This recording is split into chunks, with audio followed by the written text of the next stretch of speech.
Welcome to the Deep Dive. Today we are taking a historical sledgehammer to one of the most firmly entrenched stories in modern public health. We're deep diving into the book Vaccines, Mythology, Ideology, and Reality. It's written by veteran journalist John Leake and Dr. Peter McCullough, who's a cardiologist and medical researcher known for his extensive work in peer-reviewed medicine. Yeah, and this book, it traces the long, pretty complex history of vaccination, from the earliest smallpox stuff right up to modern biotech. And it asks this really fundamental question: where does the rigorous, unbiased science stop, and where does, ideology, often pretty lucrative ideology, actually begin? So our goal here is to map out how science, politics, and maybe persuasion has shaped public health policy over centuries, really. We're looking for those patterns, those moments where perhaps tough questions got sidelined to protect an established idea. The book kicks off with a strong metaphor, doesn't it? Calling the vaccine the ultimate sacred cow. Something held almost beyond criticism. Because the authors, they really challenge that core belief, the accepted wisdom, that vaccines were the main reason infectious disease mortality plummeted over the last couple of centuries. That really is the sacred cow they confront head on, isn't it? I mean, most of us, and certainly public health bodies, we operate on the assumption that massive drop in deaths from infectious diseases in the 20th century, that's mostly down to vaccines. And this belief is so foundational, you see it cited in legal briefs and public health statements all over the world. But okay, what does the actual historical data tell us? Well, what's fascinating here, and what the book really digs into, is the U.S. vital statistics. If you look at those, the death rates for almost every major infectious disease, polio, is the big exception we should note. They plunged steeply and steadily.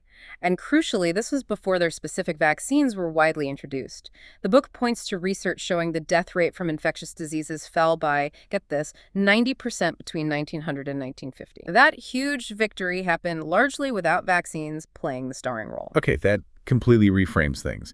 If you got a 90% drop before the Salk vaccine, before the measles vaccine really hit the scene, what was driving it then? The book identifies three really big things, sort of foundational revolutions starting back in the late 19th century. First, and arguably the biggest impact, sanitation. Just think about modern sewer systems and maybe even more importantly, water treatment filtration, chlorination. These basically wiped out the big waterborne killers like cholera and typhoid fever by around 1900. Monumental public works projects. So it's not just that sewers worked, it's that the whole narrative we often hear kind of skips over these massive infrastructure wins to focus on the single-shot heroes. That's the argument.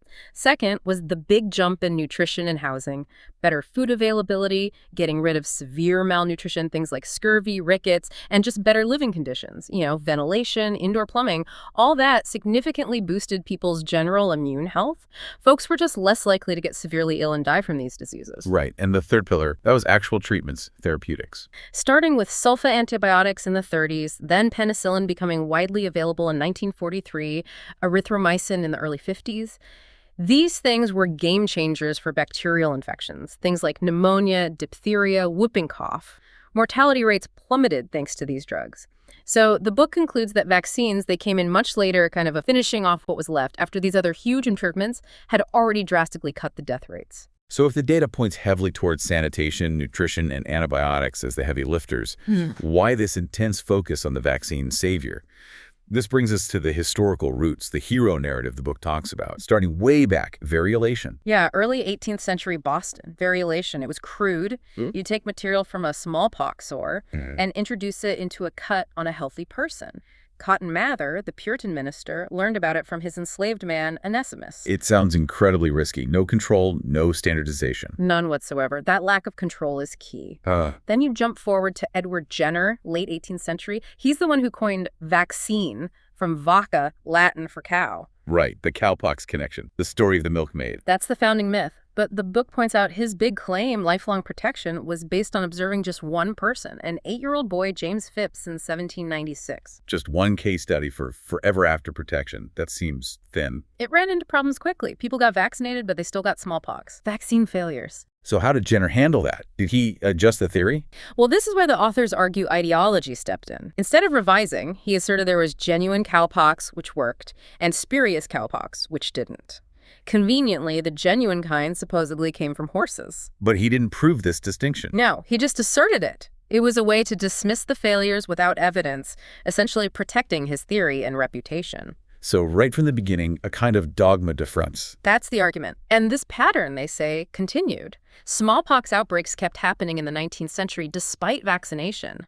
The response wasn't necessarily rethinking, it was More vaccination. mandatory revaccination, often lucrative for the practitioners. And let's not forget the dangers of the methods back then. The arm-to-arm method, right? Okay. Passing infectious material directly. Yeah, which risked spreading other diseases, syphilis, tuberculosis. Wow. It shows an early tension between the drive for compliance and, well, basic safety. Okay, so this pattern of defending the theory, maybe the inventor, over the data, did that carry on with figures like Louis Pasteur? He was apparently a master publicist. The book argues Pasteur pushed this kind of misleading story about attenuating pathogens using oxygen, when in reality he was using chemical techniques developed by others.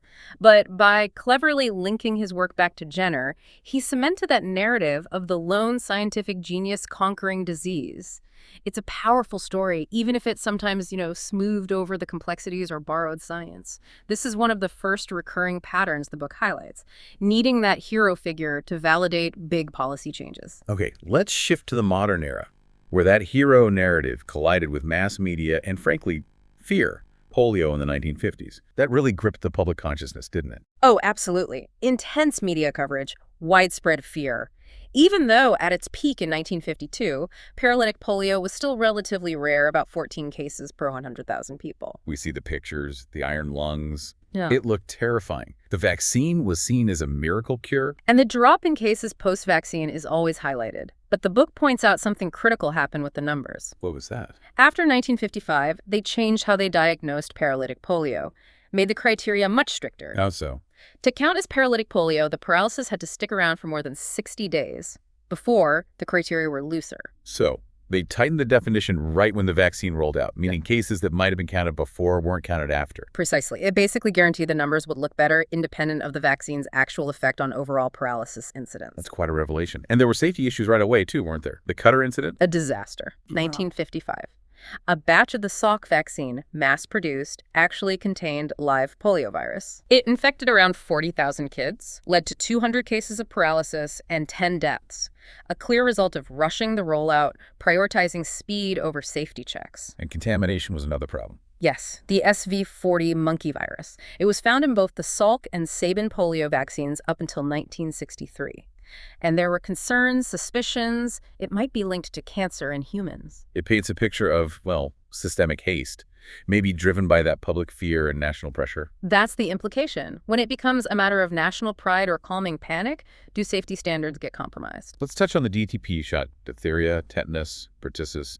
Tetanus is nasty, definitely, but the book questions the evidence for the tetanus part. It notes a lack of top-tier randomized controlled trials for the tetanus toxoid's effectiveness, but the real controversy was around the pertussis, or whooping cough component, specifically the older whole-cell version. Why was that so controversial? It caused significant side effects in some children, high fevers, febrile seizures, and in some rare but devastating cases, claims of permanent brain damage. Leading to lawsuits. Massive numbers of lawsuits against the manufacturers in the 70s and 80s. And the industry response, or rather the government response to protect the industry, was pivotal. This is where the 1986 Act comes in. The National Childhood Vaccine Injury Act of 1986. In simple terms, it gave vaccine manufacturers permanent legal immunity, protection from lawsuits claiming injury or death caused by their mandated childhood vaccines. The authors really stressed this point.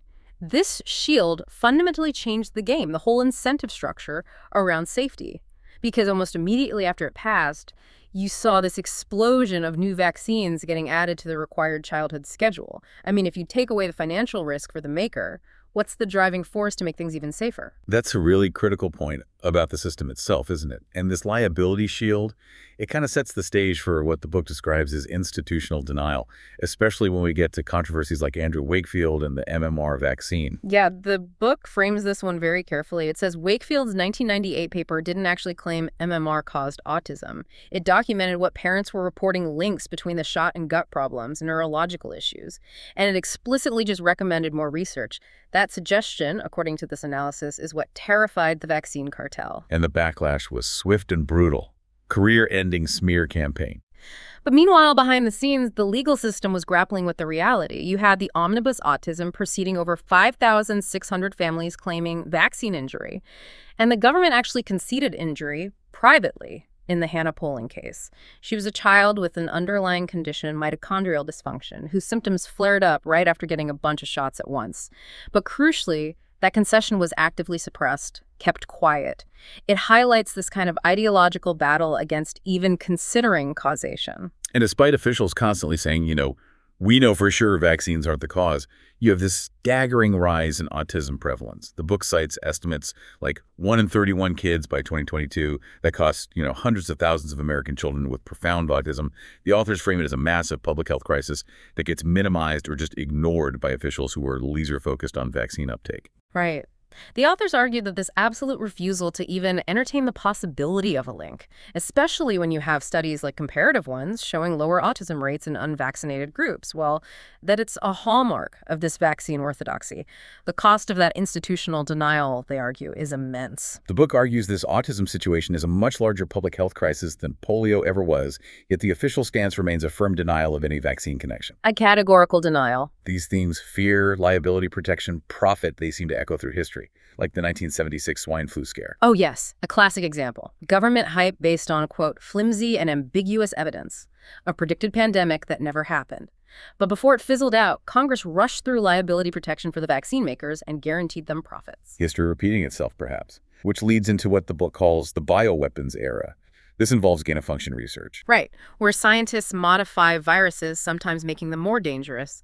The justification is always, we need to study them to prepare defenses. But the authors argue the bigger risk is actually a lab leak, creating the monster you then need to defend against. That's their contention. And they tie it to funding. They quote Peter Daszak from 2015. Who runs EcoHealth Alliance. Yes, saying essentially that the economics follow the hype, meaning you need to generate significant public fear or hype about a potential threat to unlock major funding for developing countermeasures, like vaccines. A self-perpetuating cycle of threat creation and solution funding, which brings us very close to the present day. Moderna comes into focus. Yes, specifically Stefan Bancel, Moderna's CEO. The book highlights a patent he filed back in 2016. For what? For a short genetic sequence 12 nucleotides long. The striking thing is, this exact sequence later turned up in SARS-CoV-2 at the crucial furin cleavage site, which helps the virus enter human cells. And the odds of that match happening randomly. Calculated in the book as astronomically low. 1 in 321 billion. This amazing prescience, as they put it, raises questions for the authors about the virus's origins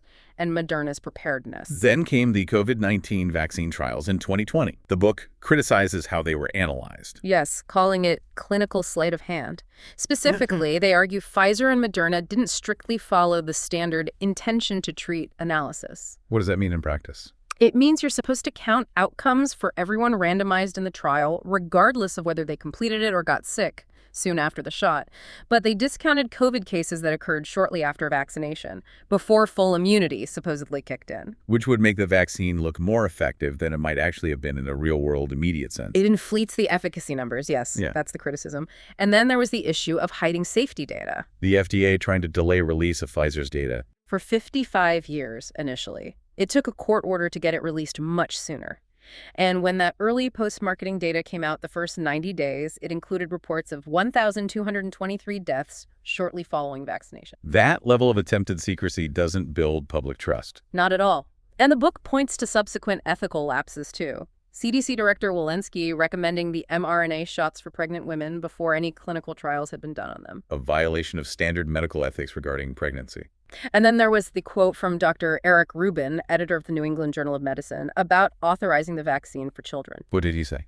He essentially said, we're never going to learn about how safe this vaccine is unless we start giving it. Which sounds like experimenting on children. That's how the authors frame it. Treating kids as subjects in a vast, uncontrolled experiment, especially given the liability shield already in place. So pulling all this history together, what's the main takeaway? What's the recurring pattern? I think it's a pattern of overconfidence in the prevailing medical science of the day, often coupled with a strong institutional instinct to defend the prevailing theory or the product or the program, even when conflicting data emerges. An ideology that sometimes stifles open debate. That's the core argument. It's exemplified, they suggest, by statements like Dr. Fauci's famous line, "Attacks on me, quite frankly, are attacks on science." which equates questioning an individual or an institution with attacking the scientific method itself. It short-circuits the critical inquiry that science actually depends on. And this loops back to the issue of accountability, or the lack thereof, especially after that 1986 act. Right. Justice Sotomayor pointed this out in her dissent in the Bruisewitz v. Wyeth Supreme Court case.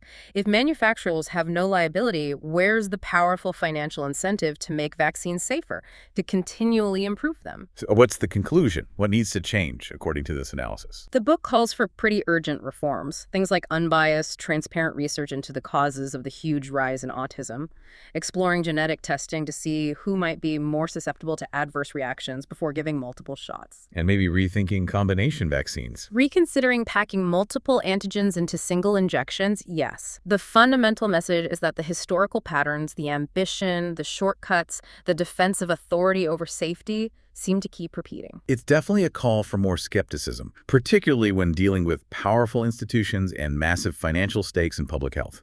The history shows that the desire for simple fixes to complex problems can sometimes lead down risky paths. And it leaves you with a pretty profound question.